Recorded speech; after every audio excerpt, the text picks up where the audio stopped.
Bangaphezu kwamakhulu ayishiyagalolunye abantu ababoshelwe amacala ahlukene osukwini layizolo. Kulamacala kukhona nawokutapa. The majority of those arrested were illegal foreigners and looting as a result of law enforcement operations conducted alongside the protesters. Some were arrested for public violence, some for harboring illegal immigrants in terms of Immigration Act, some for business robbery at spaza shops.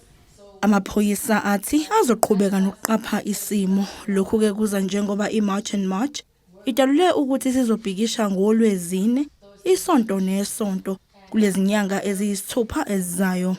We will continue to monitor every situation and we will continue to support every individual of this country who wishes to exercise his or her right in terms of the Constitution, Section 16 and Section 17 of the Constitution when it comes to the issues of demonstrations.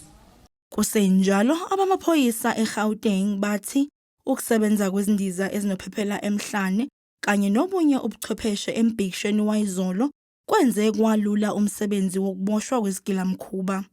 With the utilization of this, we were in a position to can arrest a high number of people.